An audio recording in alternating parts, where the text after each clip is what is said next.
Un mot sur les avions de clandestins qu'Éric Besson entend envoyer en Afghanistan. Est-ce que ça vous choque qu'on envoie des sans-papiers dans un pays en guerre? D'abord, l'avion n'est pas parti. La dernière fois qu'il devait partir, l'Europe est intervenue. Vous en réjouissez? Non, je pense qu'il faut absolument protéger ces gens qui décident de revenir. Mais d'abord, il faut savoir que ce n'est pas chez nous qu'ils veulent aller, mais en Angleterre, parce qu'il n'y a pas de pièce d'identité et parce qu'on les assiste. Ils ne veulent pas rester en France. Et il y a un petit paradoxe à accueillir chez soi des gens chez lesquels, en leur nom, nous allons nous battre. Ça, c'est vrai. Mais de toute façon, ce qu'Éric Besson a compris, c'est qu'il y a des dispositifs de sécurité. C'est ceux qui veulent qu'ils soient être rapatriés dans des endroits précis où ils seront protégés. Mais là, il s'agit de ceux qui ne veulent pas repartir dans leur pays, qui vont être envoyés de manière contrainte. Non, attendez. Si, il y a des charters avec des clandestins. Tout illégaux doit repartir chez lui, c'est la loi républicaine. D'accord. Oui. Mais là, nous allons les renvoyer dans des endroits où ils seront protégés. Mais on peut les renvoyer quand même. Ça ne pose pas un problème. Oui, mais leur pays est en guerre, c'est un cas particulier. Oui, mais est en guerre avec nous. Est-ce que c'est une désertion ou c'est un support? C'est pas nous qu'ils viennent chercher, c'est l'Angleterre. Vous êtes favorable à ces charters? Non, je suis favorable au retour que nous ferons d'ailleurs avec les Anglais, si ils acceptent ces endroits qui seront protégés par des ONG, par des dispositifs nationaux, afghans. Donc on les renvoie dans leur pays, mais dans une zone qu'ils ne connaissent pas, qui n'est pas forcément la zone dans dont une ils zone que sont nous leur ferons connaître, où ils doivent être renvoyés et où ils seront protégés. Écoutez, ce qui m'indigne, madame, ce n'est pas le sort de quelques-uns qui ont cru, parce qu'on leur a vendu contre beaucoup d'argent, un rêve qui était inaccessible.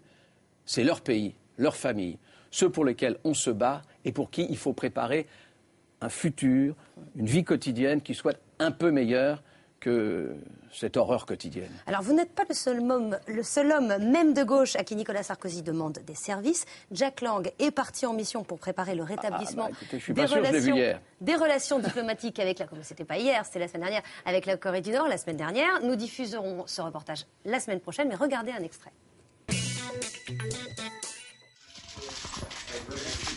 The French president asked me to be his special envoy for the question of North Korea. We know that we have no diplomatic relations with North Korea, and he wants to know better the situation. Alors, ce n'est pas un peu votre boulot, ce qu'il est en train de faire? Dites-moi, ce n'est pas la Corée du Nord, il faut préciser. Non, j'ai dit qu'il préparait le rétablissement des relations diplomatiques. Mais pour ça, il est allé en Corée du Sud et dans différents pays. On prépare le rétablissement des relations diplomatiques. Ce que je sais, c'est qu'il y a une période de tension, une menace d'armes atomiques, employées, des missiles qui partent, et qu'il faut tout faire pour éviter une déflagration. C'est pas votre boulot, ce qu'il est en train de faire? Mais si, c'est mon boulot, mais nous n'avons pas de relation avec la Corée du Nord, donc ce serait très difficile. Mais là, il est en sans Corée les du Sud, rétablir. vous venez de le dire. C'est pas En votre Corée boulot du Sud, d'aller voir la Corée du Sud et préparer. Mais non, mais pardon. Avec la Corée du Nord, le ministre des Affaires étrangères ne peut pas y aller, parce que nous n'avons pas de relation diplomatique. Là, c'est Corée du Sud, il n'est pas allé en Corée du Nord.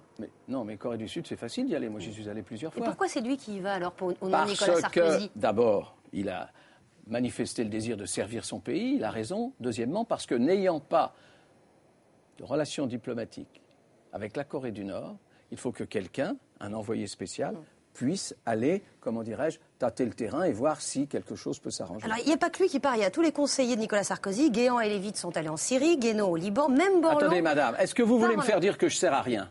Non, je vous dis pas ce que vous... Mais peut-être pour vous piquer un peu votre boulot. Non. Pourquoi c'est pas vous qui faites tout ça? Pourquoi c'est Borloo qui va convaincre les chefs d'État africains? Parce que figurez-vous qu'il y a un certain nombre de gens, ça a toujours été comme ça, autour du président de la République. C'est une 5e République où il y a un président, un Premier ministre, un gouvernement. Je ne vous apprends rien. Et que tout le monde doit se coordonner. Ce que je fais de mieux peut-être, et eux aussi, c'est que nous nous coordonnons.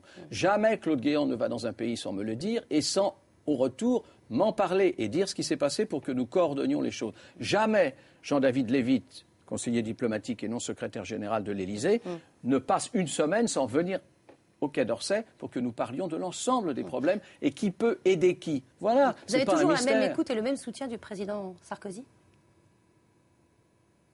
Je reste bouche bée pour l'étendue de votre question. Je le crois, madame. Avez-vous des preuves du contraire? Il paraît que vous avez des petits clashs, notamment lorsque vous étiez à New York, madame, sur l'Iran. Ce qui est intéressant avec le président Sarkozy, c'est de parler franchement avec lui. Ça, c'est très nouveau. Pardon, je vais m'appesantir un tout petit peu là-dessus. Bien sûr. D'accord? Ça vous paraît curieux que nous coordonnions? Est-ce que la diplomatie française a intérêt à se coordonner? Est-ce que la diplomatie française a fait des progrès ces jours-ci? Est-ce que l'idée de la France a fait des progrès ces jours-ci? Je le crois, et vous devriez vous en réjouir comme tout le monde, c'est ça? Eh bien, c'est ce que nous faisons.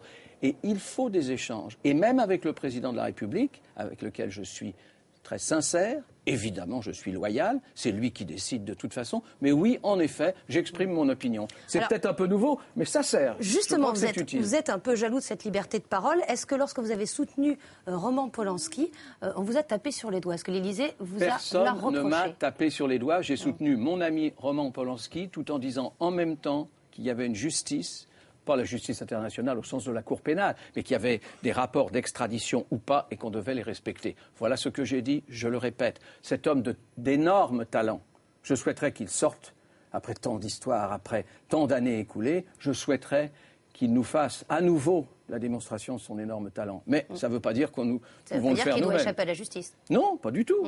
Je viens de vous le dire. N'essayez pas de... Ah non, mais je ne sais pas. Est-ce que c'est désagréable d'être toujours aussi... Ça vous fatigue pas d'être toujours aussi agressif? Je ne suis pas agressive du tout. Je viens de vous dire le contraire. C'est pour ça. On peut aimer un homme et dire en même temps qu'il ne peut pas y avoir deux justices pour les petits et pour les grands, et que donc, il faut qu'il... Mais je n'ai jamais demandé qu'il se soustrait à la justice. J'ai dit au contraire que les rapports d'extradition ne pouvaient pas être modifiés. J'espère que ces avocats trouveront quelque chose, mais dans ce cadre précis. J'ai écrit, parce que vous savez qu'il est Roman Polanski, il est français et polonais. Donc, les deux ministres des Affaires étrangères, dont il est le devoir qu'il protège Roman Polanski, c'est la protection consulaire. Nous avons écrit à Mme Clinton pour lui dire voilà ce que nous avons fait. Et je ne dis pas qu'il doit se soustraire à la justice, lui, s'il est puissant, un autre, s'il est misérable. Non, personne ne doit se soustraire à la justice. C'est clair, ça. C'est très clair. Est-ce que ça vous choque qu'un jeune homme de 23 ans, sans diplôme, avec moins de 2 ans d'expérience, devienne président d'un établissement public qui gère le plus important quartier d'affaires de France, seulement parce qu'il porte le nom du président? Vous êtes encore bouche bée. Non, je m'attendais à cette question. Un petit peu. Bon.